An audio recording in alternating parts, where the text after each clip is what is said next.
Lauren, I love your hair. It looks great. Thank you. Thanks. I did it just for you guys. Thank you. It feels good to feel human, though. To feel like yourself, you know? I do.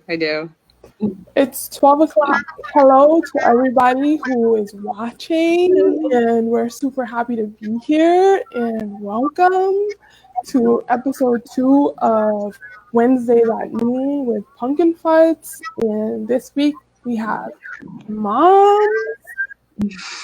And moms are great. Moms are amazing. And just before we start, I want to make a few announcements.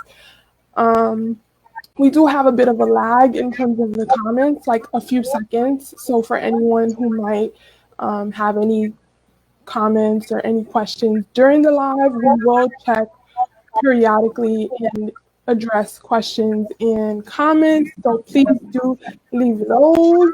And also, I am Shanique, and I'm on team at Pumpkin Fights, and I will be moderating this conversation. And we will have this live stream available for playback with ASL interpretation within a couple days on our Facebook page, and we'll make an announcement when it becomes available, of course, for everyone who may need that accommodation. And we also want to take this time to thank everyone that is on the front lines who does not have the option to stay home at this time. Everyone from civil workers to post delivery workers and mail persons and doctors and nurses, of course, pharmacists, just everyone and anyone who may be in a uniform or not in a uniform. We thank you, we respect you, we're with you during this time. So we just want to take this time to just say that and just kind of put that out there, that it's super important to us to acknowledge that fact at this moment. So hello to everyone who is watching. We have a few viewers right now, people who are saying hello to us in the comments, and we should take this time to introduce everybody. Like I said, I'm Shanique Ruiz, and I'm on team at Pumpkin Fights, and we have two moms with us, both of which you guys probably already know. Lauren, you can go first. Who are you and what do you do? Okay, my name is Lauren Helms. I am most commonly known as the crazy haired mama here on Facebook and on Instagram. You can probably tell why. I'm a military wife. I am a twin mom, and I do my very best to be an advocate for those who are struggling through a wide variety of walks of parenting. I also happen to be a graduate from Stony Brook University, and I have a degree in sociology. That is, yes. So that's part of the reason why we have Lauren here, because of the amazing person that she is and the fact that she is a mom to special needs children, and how is she dealing with this current situation that is happening as a mom. And of course we have Lisa, who many of you may already know. Lisa, you can introduce yourself officially and let people know exactly who you are. Thanks, Shanique. So I'm Lisa Radcliffe, and I am the founder and CEO of Pumpkin Fights. And it's really a great privilege to be here talking to you all today. I'm the mom of two children with adaptive needs, one that is 24 and one that is 11. So we've been through this a couple of times. My children have very different presenting requirements. One of them is a 26-weeker, like I know yours are, Lauren. And 26-weeker micro preemies have their own challenges, especially during this time, and the lung issues that go along with that. So we're especially grateful right now to people who are staying at home who are helping us keep our kids safe and our frontline workers safe. And we wanted to talk to you all. And this was a great opportunity to do it. So we're really glad to be here with you today.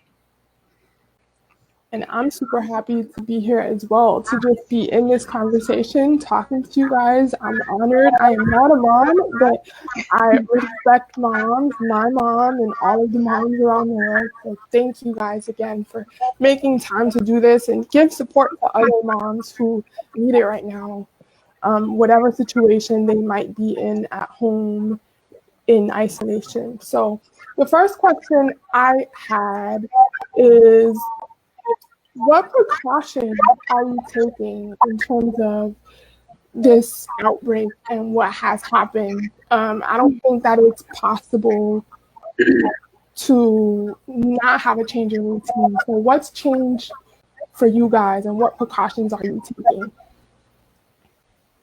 Lauren, I'm going to go first. Yeah.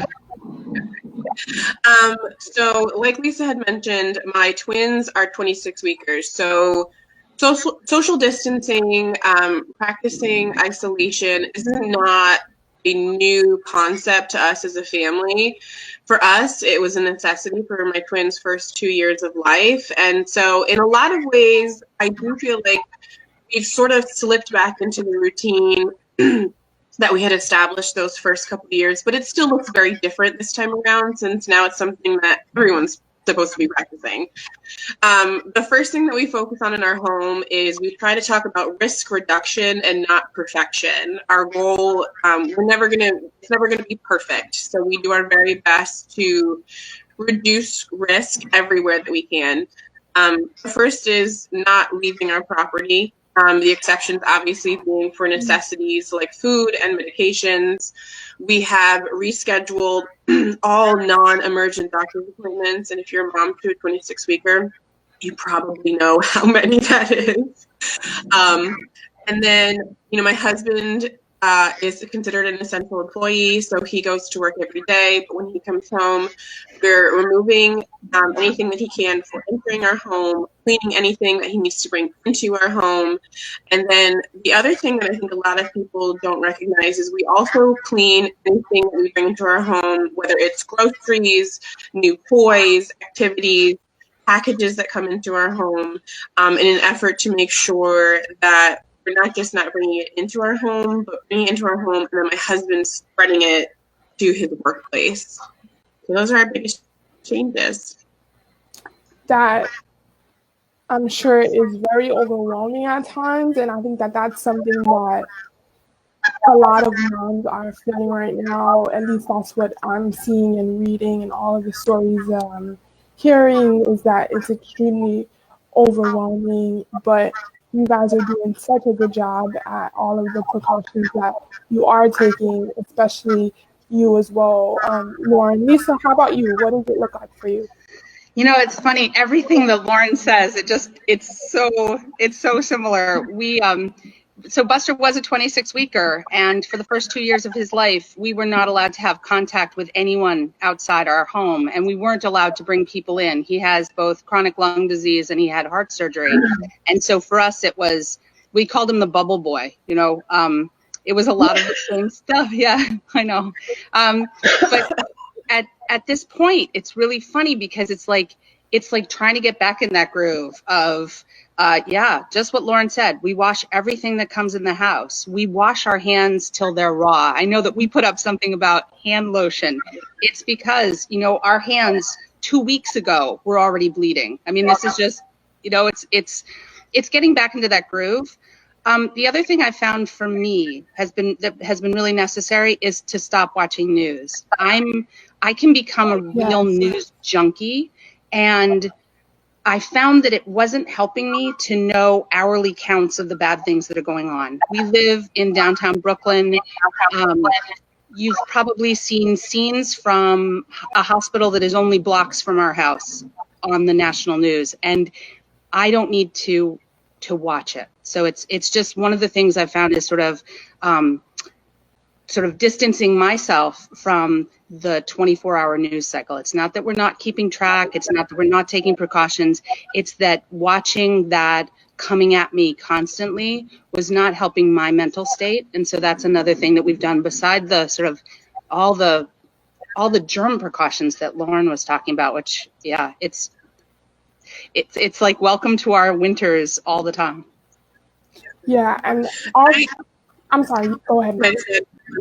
I think for so many parents who have never had to do this before, they didn't even have the opportunity that so many of us did to prepare for it. Oh.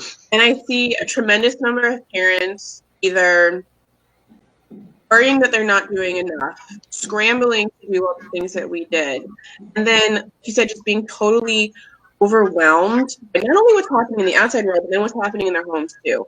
And so I think for us, the idea of taking away the concept of perfection, it's never going to be perfect, we're human beings, and just focusing on risk reduction was a huge thing to alleviate the burden that I felt.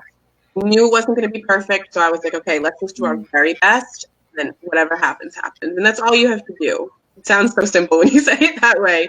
When you, yeah. I know, I've like just dramatically oversimplified what everyone's coping with, but yeah. When you focus on risk reduction, you eliminate the pressure from yourself because it's never going to be perfect.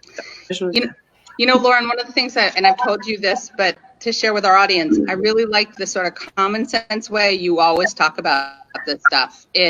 Part of the reason we wanted you to be a mom that talked to our community was because I think you approach these things with a really good common sense, straight talking way. And I find it helpful. So I listen to you. You're a voice that out there that I actually tune into, so that, you know, just that. One of the things you said that I loved on your Instagram was just this idea that it's good enough to do what you can today. And I'm paraphrasing, but I think there's such pressure right now and so much stress that just surviving some days. I know I told you when we talked a couple of days ago, I went through this weekend, the first weekend we were shut down. I didn't talk to anybody. People called, people emailed, you know, we have friends and family, and I couldn't actually answer the phone. I needed a couple of days to just sort of get my head wrapped around this.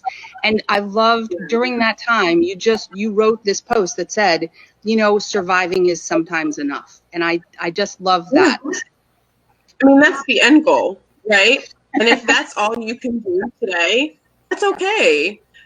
I am a firm believer that motherhood, even when not, or parenthood, I'll say parenthood in general, even when not in the middle of a pandemic, if you're trying, then you're not failing when it comes to parenting. So, and that isn't different now. If you're trying, you're not failing.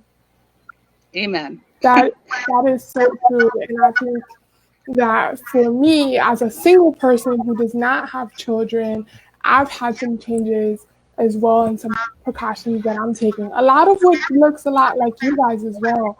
Just kind of things like wiping things off and constantly following the CDC's recommendations, of course, but not watching the news is big for me as well, Lisa. As a person with anxiety, that has helped me extremely. And we personally send positive things to each other throughout the company all the time. And that has helped me extremely to see the positive things, the things that the media is not talking about right now.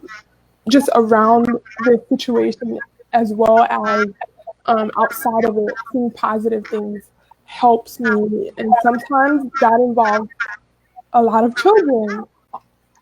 Ironically, like I see so many children like coming up with creative ways to stay kind of active at home and keep themselves busy, and seeing parents come up with different ways to keep their children busy. So that's something that I really enjoy doing right now, but I'm just trying to stay afloat. And I think that it's okay to have off days and have the days where it just doesn't feel as simple as it may seem. It just may not be that way for parents and for single people like myself who only have myself in quarantine right now or isolation, whichever word we would like to use. Um, it's not always as simple as it may seem, and it's okay to have those days. Absolutely. So I think my next question would be, and it's a good segue into what we were just talking about. How do you, as parents, talk to your children about what's happening right now? And Lauren, you can go first. What does that look like for you? So my kids are 4. Cognitively, they are at a very typical level. So we have been using very generalized terms and utilizing a lot of the wonderful social stories that are kind of floating around online right now. A couple of great authors and artists have come up with some easy to read, quick to scroll through social stories for small children. My kids have always been most engaged with reading, so we kind of made sure that we took that strength that they had and we slipped it into the conversation about this. My focus right now is age appropriate information and not focusing on fear. There are a lot of adults right now who are experiencing a tremendous amount of understandable fear. And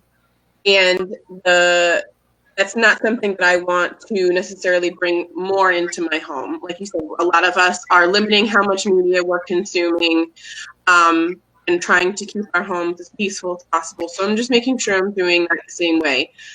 I do want to emphasize that we don't ever lie to my children.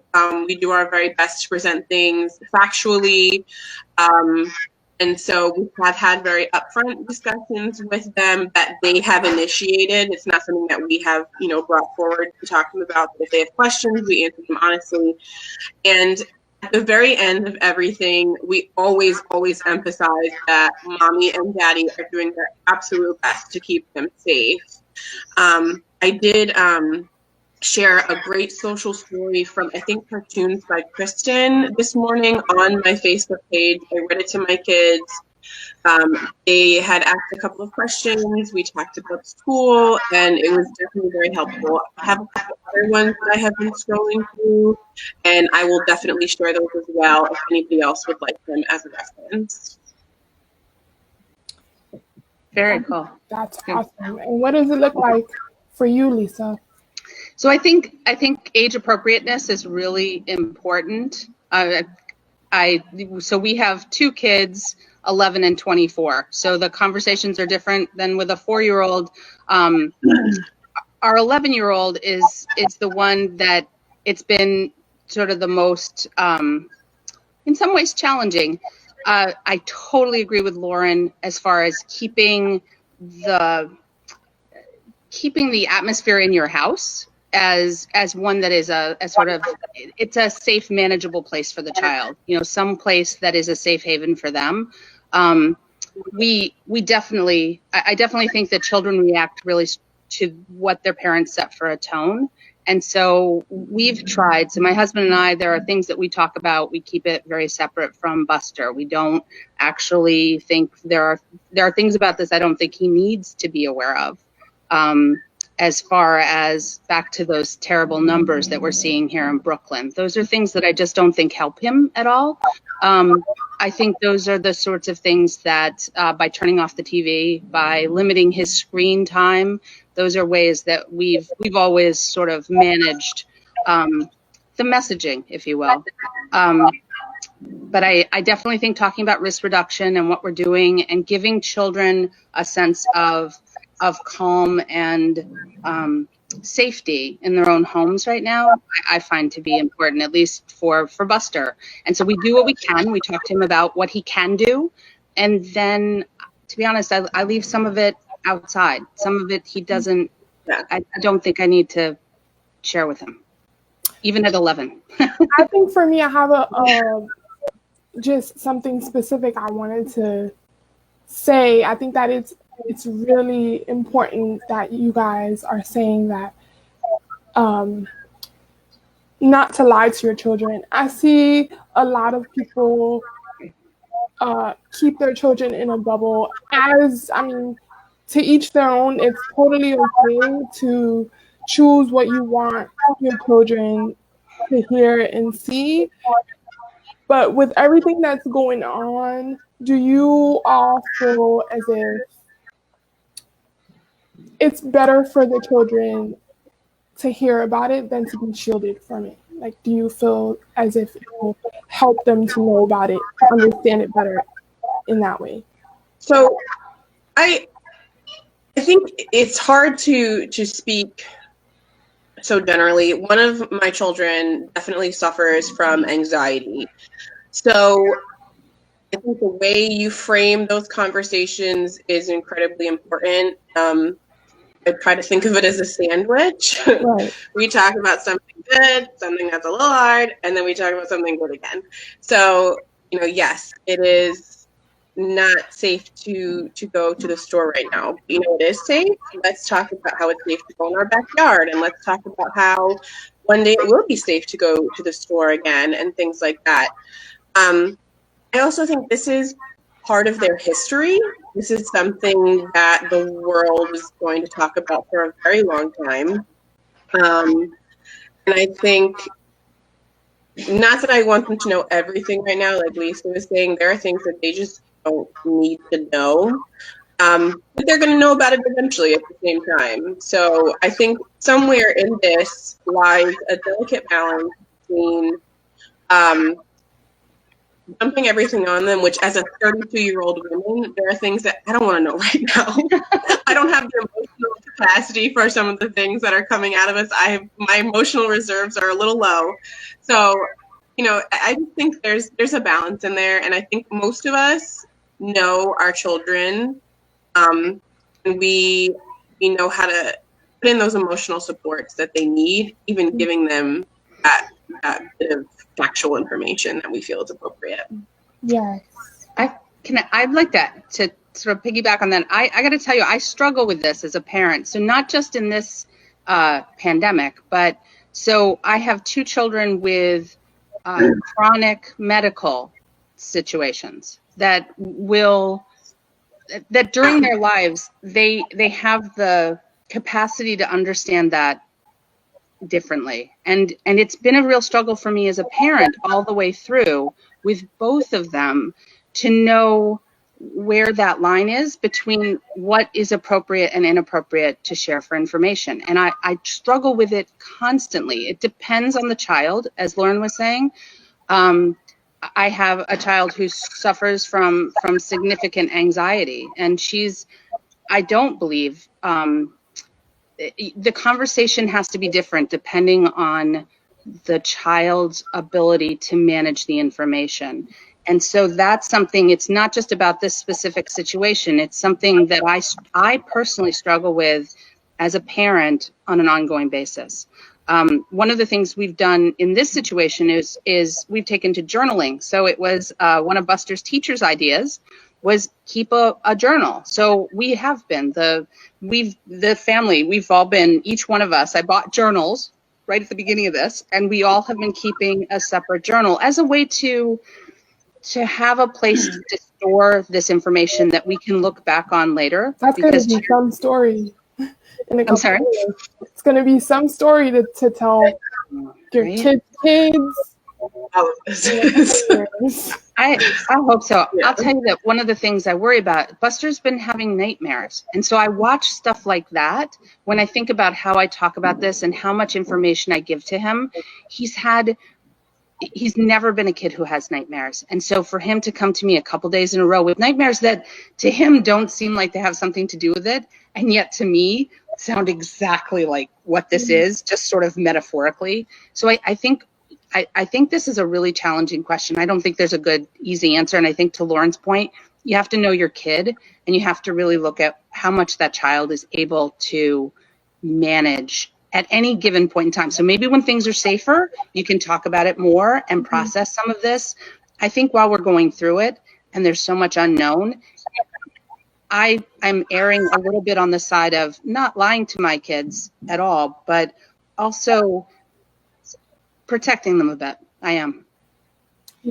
I think, sorry, we talk about cognitive understanding, and that's incredibly important. But alongside of cognitive understanding, very often comes emotional regulation, and that is definitely a challenge in our house. So not just understanding what's happening, but coping with the emotions that come alongside the information. And if you don't feel that your child is able to do both of those things, then it's okay to say, this isn't a conversation we should be having right now. There's nothing wrong with that at all. And we got a comment from Julietta Barnett who said, I was going to ask that, ways to tell your special needs kiddos about the pandemic. So Julietta, I hope that we answered your question a bit. It looks different for everybody, but yeah, I'll definitely put some information on the screen towards the end so that you guys can talk further about this question.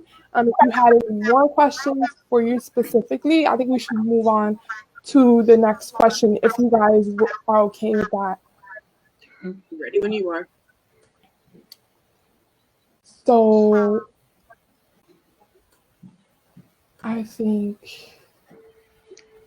this question would be next for me. So as a special needs parents for the both of you guys, how are you finding resources for your child at home to stay busy, to stay kind of in that school routine, or to keep them just excited about when they are able to go back to school, or if they're not in school, to keep them active brain-wise and physically? What are you looking for, and where are you looking for it?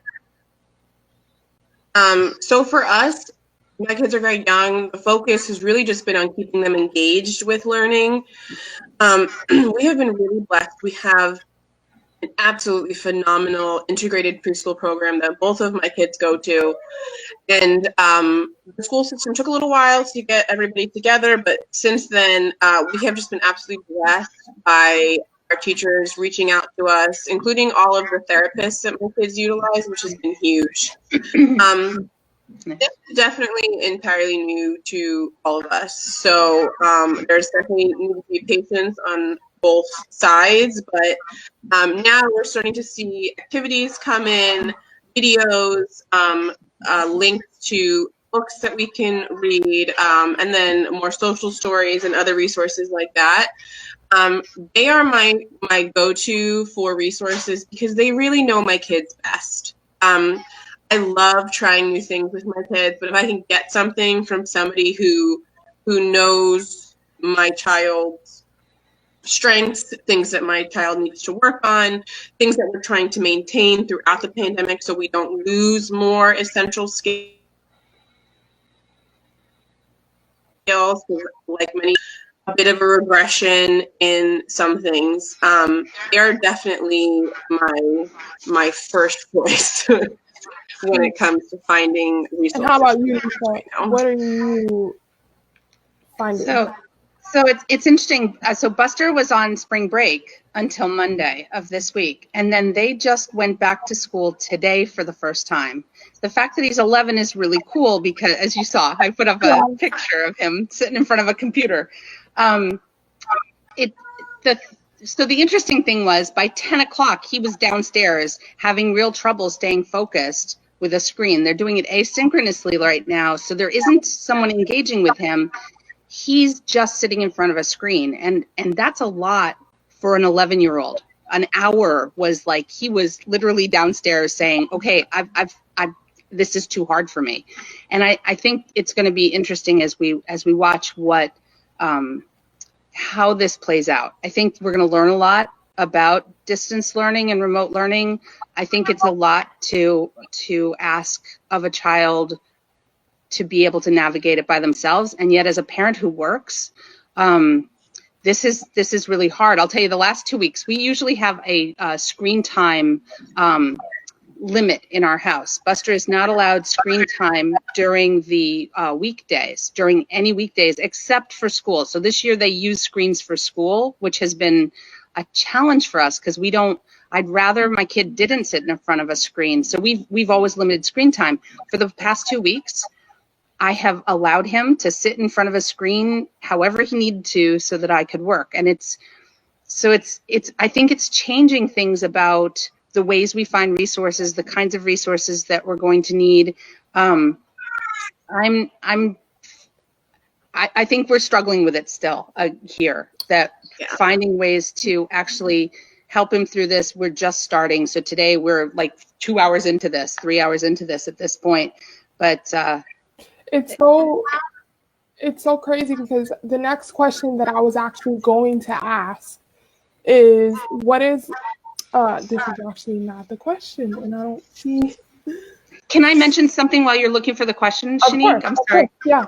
Regression was something that Lauren mentioned. That was something that we've heard from a lot of people. I think that's really an important thing to consider. So like for Buster, who has he needs PT. We get it in a bunch of different ways, but right now we can't get it at all. And that's something that I think is a real challenge for parents who are all of a sudden the front line for OT and PT and speech and language and, learning support that we've never had to be before. So there are online resources. We will be speaking to some of them, I know, in the next couple of weeks here. Yeah. But I think that's a real challenge for parents right now. And the real risk is the regression for the child that is suddenly not getting the services, the hands-on services. So I think it's something to really be aware of and to be just looking constantly for ways to support your kid through this. Yes. I don't know if you found similar things, Lisa, but one thing that my kids' therapists have always emphasized to me is that when we see regressions that are in situations where they're in high stress situations, or maybe like for my kids, it's usually after a very severe illness, we'll very often see a regression. They're not true regressions. It's almost, for most kids, I think very similar to riding a bike. You might need some help to get back up onto your bike. You might need some help remembering, but it's not usually a skill that people lose. So I think I got a tremendous amount of relief knowing that as long as we're still trying to keep up with those skills, even if we see a decrease or even the elimination of the skill entirely, the mental muscle memory for most kids is still there. And so as long as you're persistent in continuing to engage them into those, when we get back to normal, whatever normal is, I hate that word. Whenever we get back to that, our kids are going to find it again as long as those supports for them are still in place. And that for me was like a weight off of my shoulders. You want to reduce them, but they're not true regressions. For most people. I think you do a really good job of staying engaged. It's been something I'm struggling with as a parent who's also, I'm personally struggling with trying to make sure that I'm watching all of everything at the same time. So it's, I think you're absolutely right. But it's I have a luxury. I'm so I have that's a luxury, and I'm not blind to that. I don't know that it's a luxury. Some of us couldn't be stay-at-home moms. It's a lot. It's a lot. But you have a lot to teach those of us who haven't had to be engaged at that level. And so that's part of the reason I really wanted to have you here for this conversation, because I really think you have, it's like we talked last week to several people who work from home. And the reason was all of us now are working from home, don't have some of the skill sets that people who've always worked from home have. I'm finding myself in that same position. So you're a mom who works, with your kids at home. You have resources and skill sets and resilience that some of us who are doing it really for the first time there's a real transition. There's a real adjustment. And it's hard. And it is. I was a work at home mom for a while, and it it is a lot. It is not an easy balance, and I had the luxury of paying to have people do a whole bunch of tasks that now are entirely on my shoulders because things are shut down. I had the luxury of having a partner who could take the time and sit with my kids while I got my work done if I needed to, because our schedules overlap. So it is, in many ways, in this scenario, it's not an easy luxury, but I guess in some ways it's like a benefit right now.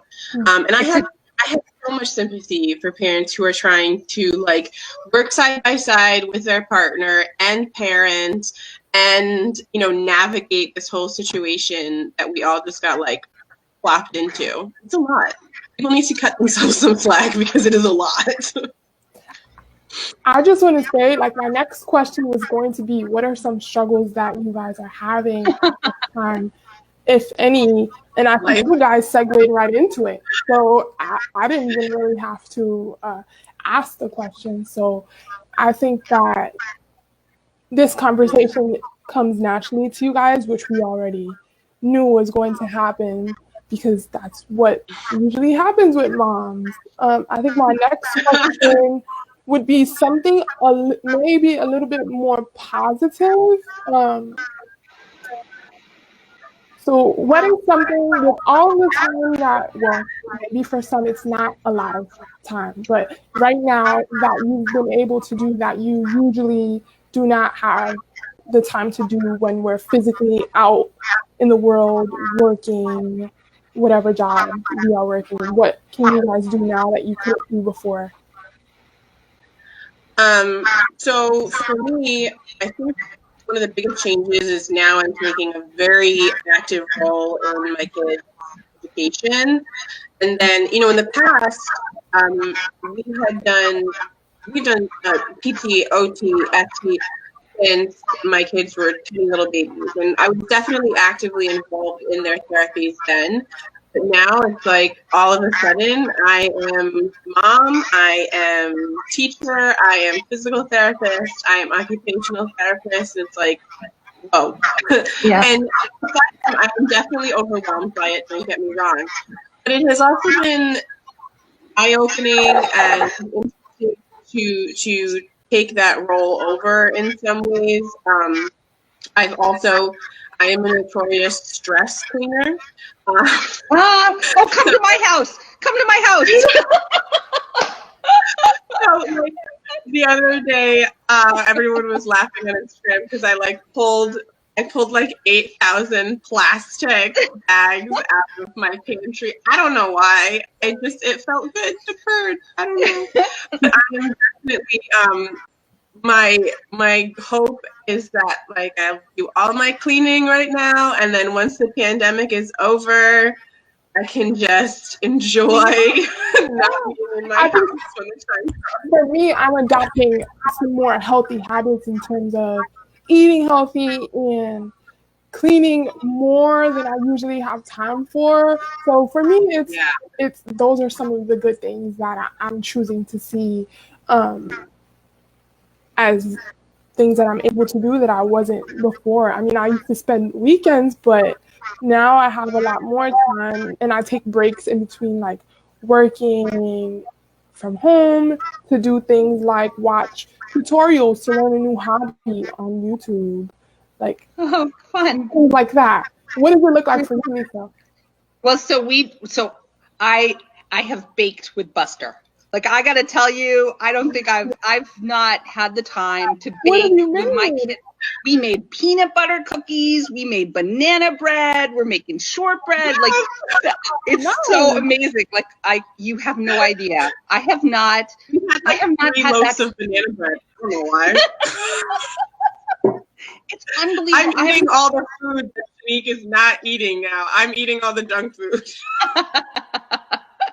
Well, Buster and I have never had the time to really cook together. That's just never been, David, my husband, cooks because I'm always working. And so for me, all of a sudden to be home, and Buster doesn't have anything like after school, and he doesn't have anything on the weekends, so he's not doing all of the physical things he was doing.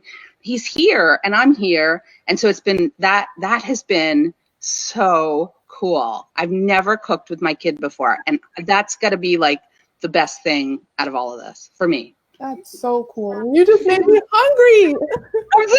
I'm sorry.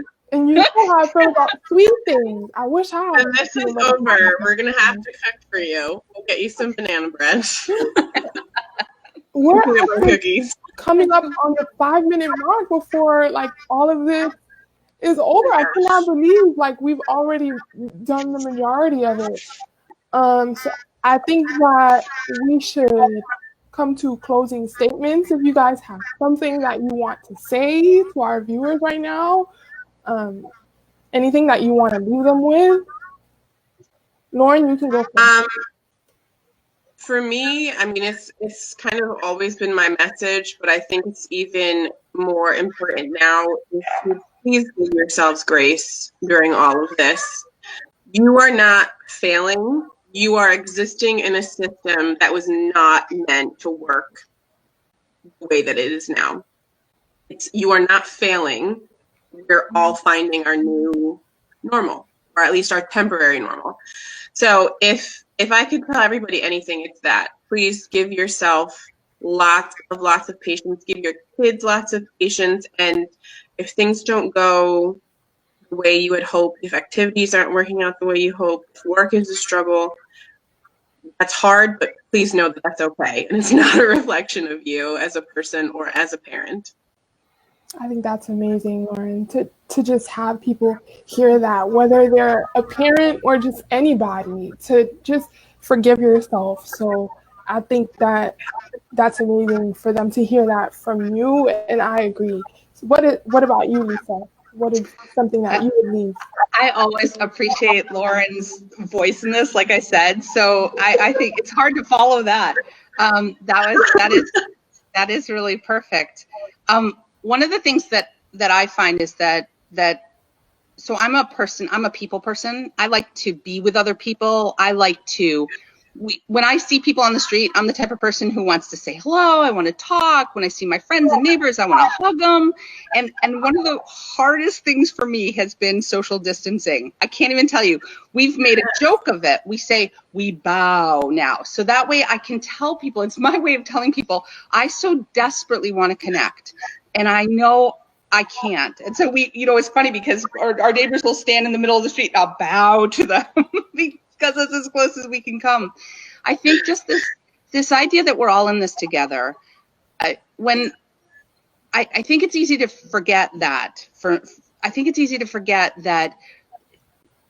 I've noticed something around Brooklyn. I only talk about my neighborhood, but after 9/11, everybody here felt like we were together. There was something about, we'd all gone through something together. There was a real sense of caring about each other.